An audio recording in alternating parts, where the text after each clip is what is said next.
Hi, and welcome to Beings for Societal Progression. I'm Michraél, and this is the very first episode, or the very first take for Beings for Societal Progression. I started this cause because I saw that individuals in life, whether they were born in America or whether they were born in Russia or Africa, were bound to a certain set of rules and a certain set of parameters and functionality. And there's a certain curious incident of life expectancy.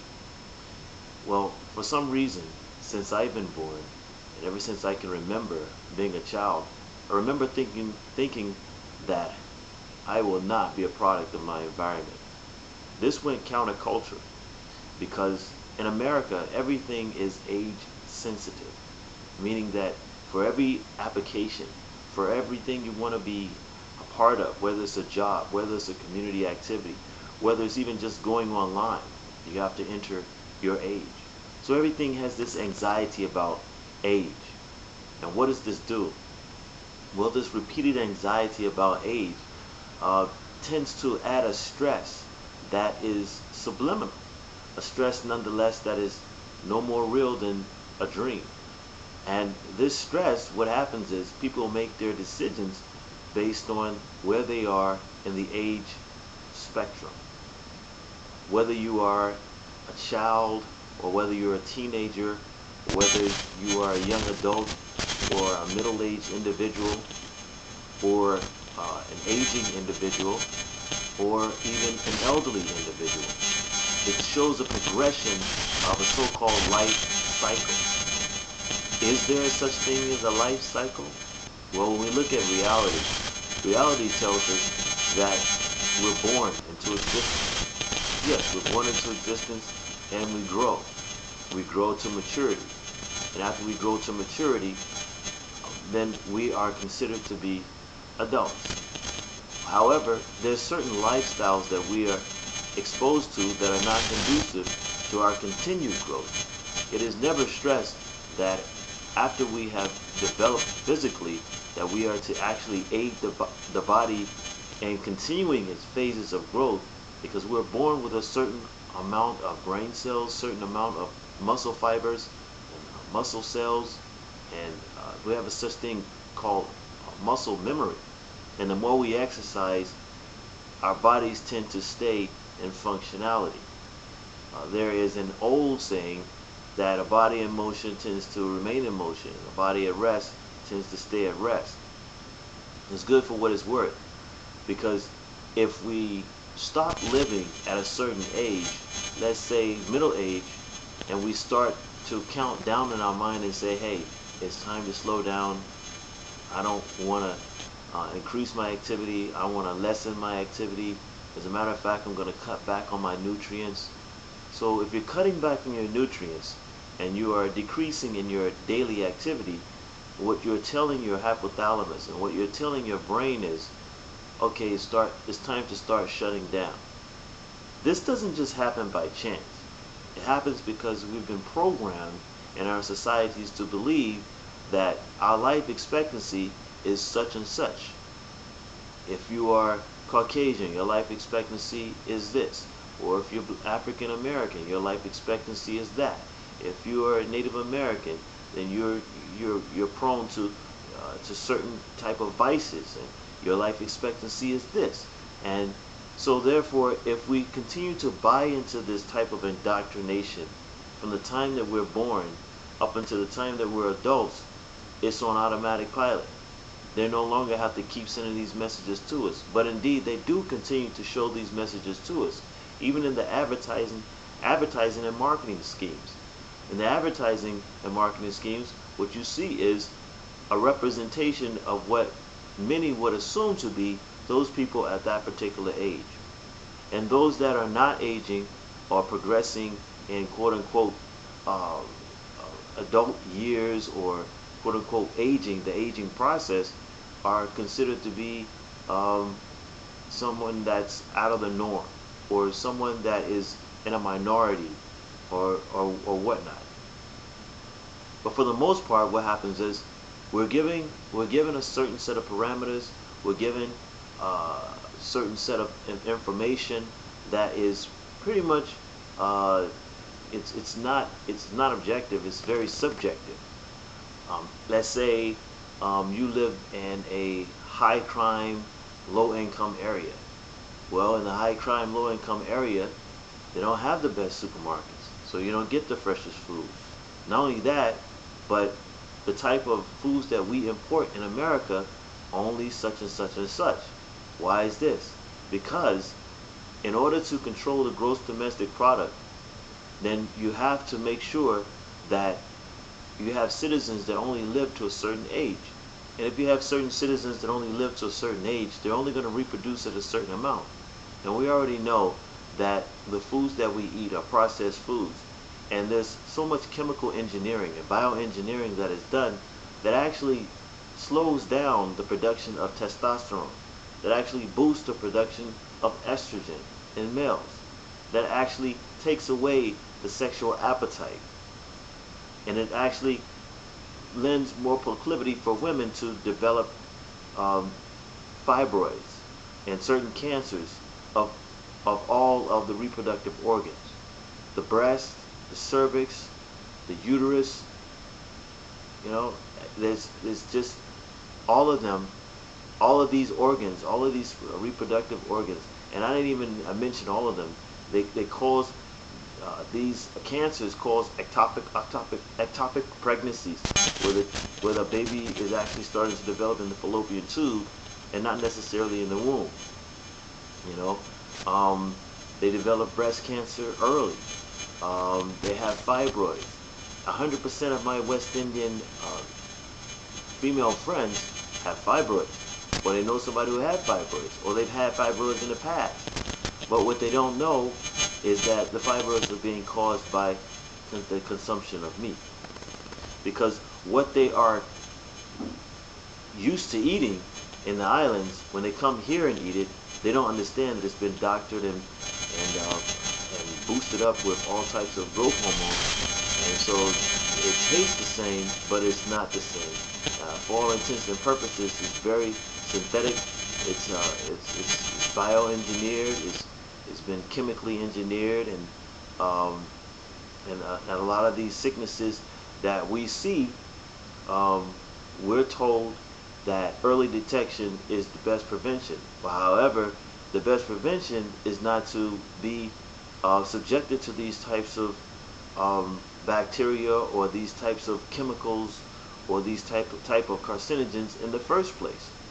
We've recently learned, anybody can recently find out that the restaurant chicken has been injected with genes from pig and beef. So when you're eating chicken at a restaurant, you don't actually know that you're actually eating swine. So you're eating a chicken pig, or a beef pig. I mean, a beef chicken pig. So all of these different genes, the amalgamation of different genes, when this gets into the bloodstream, there has to be something that conduces these chemical processes. There has to be a base. There has to be something, a reactant agent. You know, that those agents are not taken out of the meat. Those agents still remain. So those chemical reactions and activities and actions are still happening within the body, and it's reproduced. So whatever the counter effects there are, or the side effects there are, because of these amalgamations and these continuing actions and reactions in the bloodstream and in the chemical processes of ATP and cellular respiration, and how the cells take in the nutrients through absorption, you can only imagine that it spells danger in the blood. It spells danger for the genes that are passed on. So this genetic information that we intake that actually affect our lifespan and actually reduces certain things, certain chemicals or certain gene productions in the hypothalamus, causes people to exhibit the damage that's done to the cells within the body outside the body. So it seems as though because we've seen people progress in this type of deterioration in their skin and in their bones and in their even in their mental decline and their ability to think and reason and all these type of psychological disorders and all these mental dysfunctions, Alzheimer's, it can all be traced back to either aluminum in the food or aluminum in the products, hair care products or deodorant products, and years and years and years of taking in these toxic chemicals and these toxic combinations and breathing in the gases that come from the factories that produce these toxic and hazardous chemicals.